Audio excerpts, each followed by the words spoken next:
유럽 2달 살기를 준비하는 동안에 주위 분들한테 가장 많이 들었던 말 중에 하나가 얼마 들어? 이 말이었어요. 여행을 마치고 한국에 돌아와서도 가장 많이 들었던 말이 얼마 들었어? 이 말이었고요.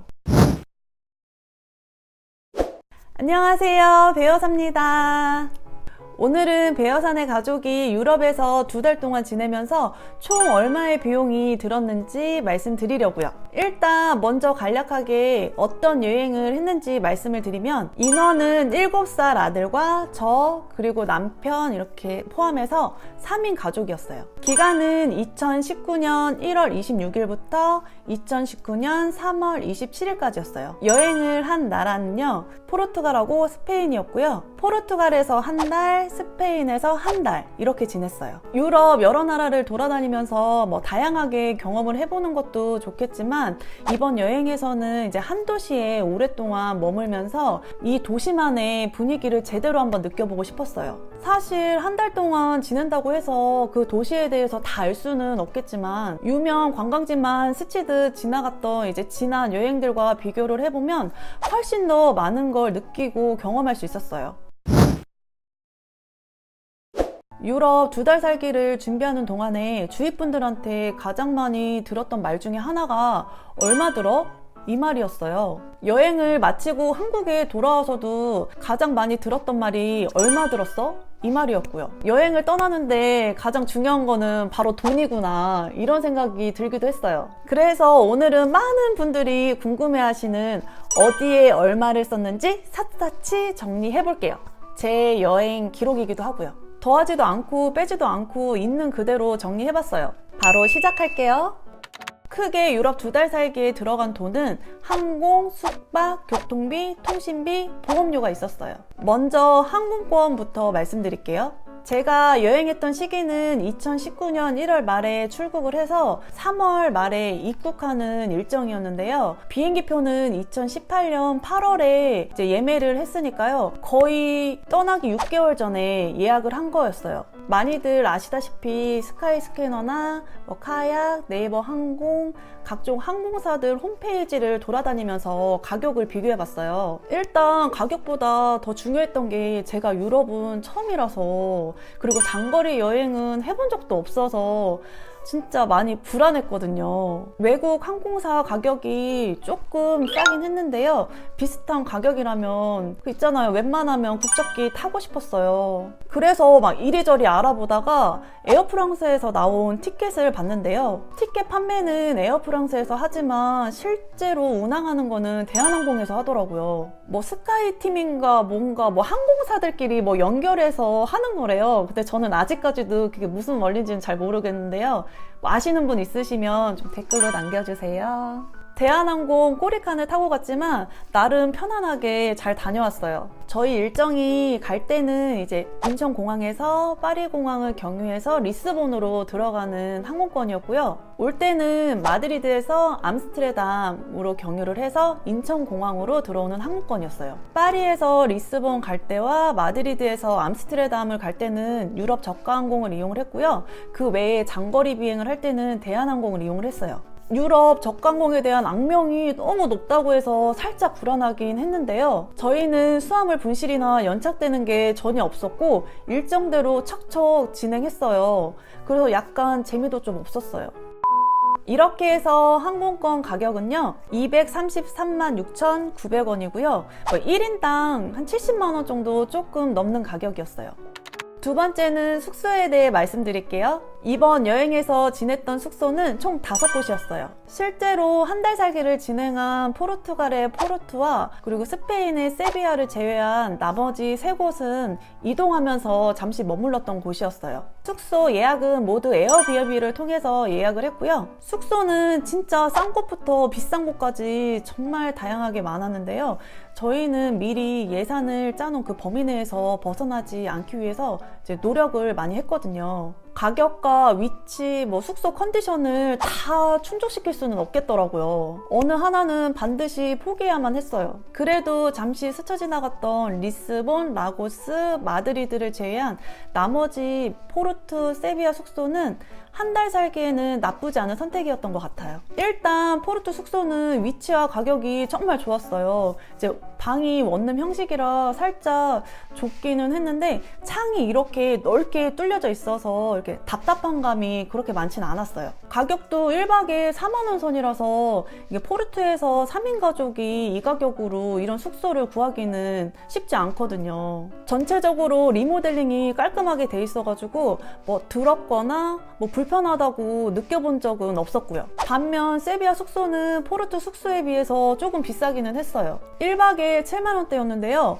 포르투 숙소에 비하면 완전 궁궐이었어요. 막 시원시원했고요. 햇빛이 잘 들어와서 숙소 안에 그네를 타고 있으면 그냥 지상낙원이 따로 없었어요. 약간 단점이라면 세비야 주요 중심 관광지와 약간 거리감이 있어서요. 이제 걷는 거 정말 싫어하시는 분들이라면 한 번쯤은 생각할 필요가 있으실 거예요. 숙소 정보와 관련된 내용은 더보기란에 작성을 해놓을 테니까요. 필요하신 분들은 참고해주세요. 이렇게 해서 숙소비로 사용된 총 금액을 정리를 해보면 리스본에서 3박 4일에서 21만 5,464원이고요. 포르투에서 28박 29일 해서 136만 8,694원, 라고스에서 2박 3일 해서 13만 5,796원, 세비야에서 25박 26일 해서 186만 3,437원, 마드리드에서 2박 3일 해서 14만 5,925원 들었어요. 이렇게 해서 총 금액은 372만 9,316원이 들었어요. 총 숙박비로는 한 400만 원 정도 생각을 했었는데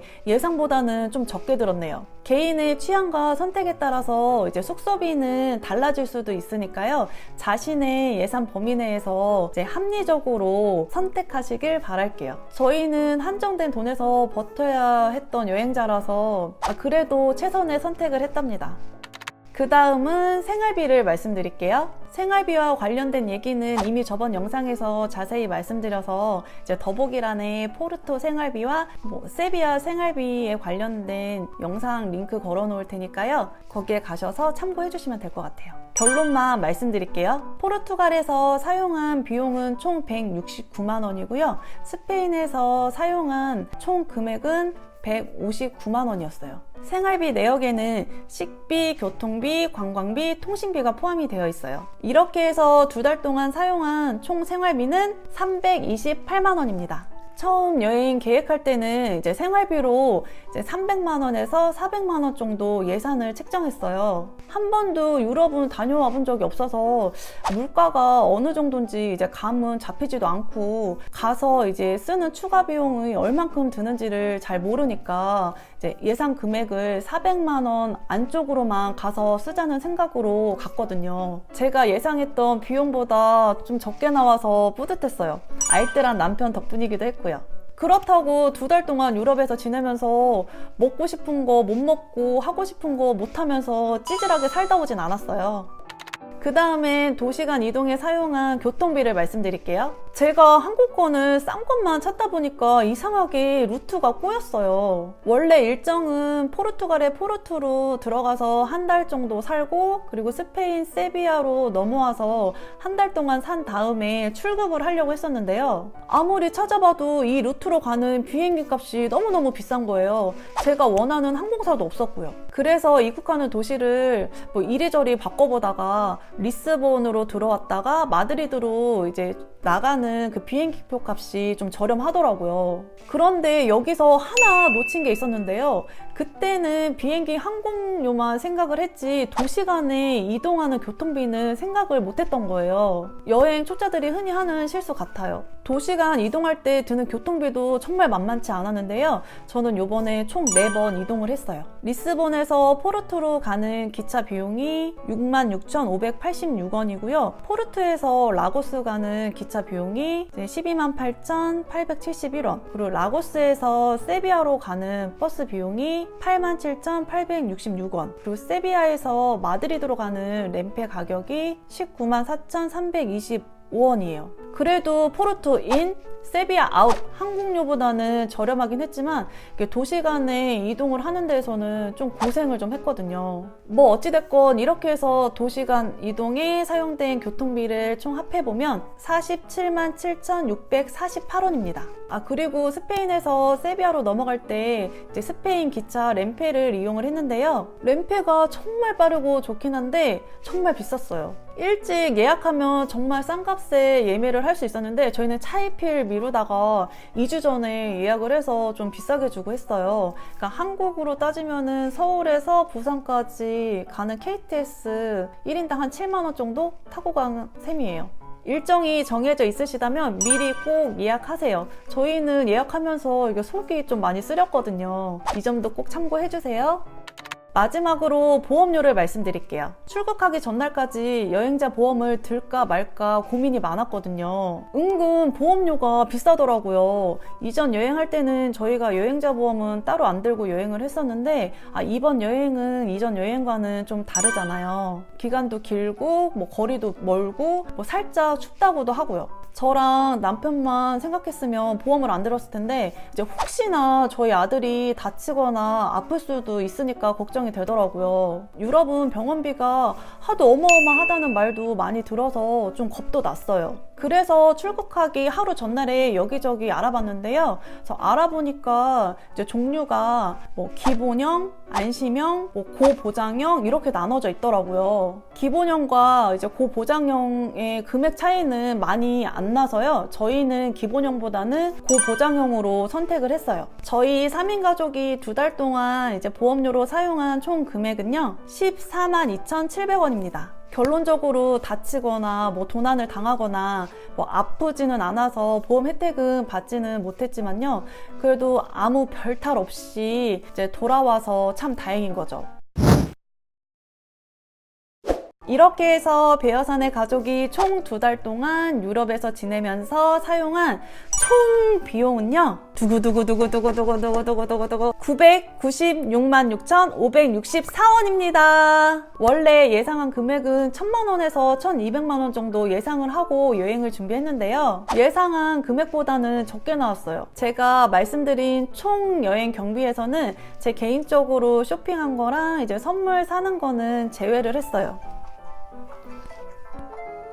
그렇다고 쇼핑으로 뭐 무지하게 많이 산 거는 아니었어요. 이제 먹는 거에 대해서는 남편이 다 먹어도 된다고 했는데 뭐 쇼핑할 때는 은근 눈치를 주더라고요. 이렇게 해서 제가 2달 동안 유럽에서 지내면서 사용한 총 비용을 정리를 해봤는데요. 저도 이렇게 영상으로 정리를 해놓으니까 마음이 한결 편안해지는 것 같아요. 혹시 유럽 1달 살기 또는 2달 살기를 준비하시는 분들에게 조금이나마 도움이 됐으면 좋겠습니다. 2달 동안 영수증 정리하느라 표 예매하느라 고생한 저희 남편에게 고맙단 말도 함께 전하면서 다음 발리 1달 살기에도 꼼꼼하게 부탁해요. 오늘도 제 영상 시청해주셔서 너무너무 감사드리고요.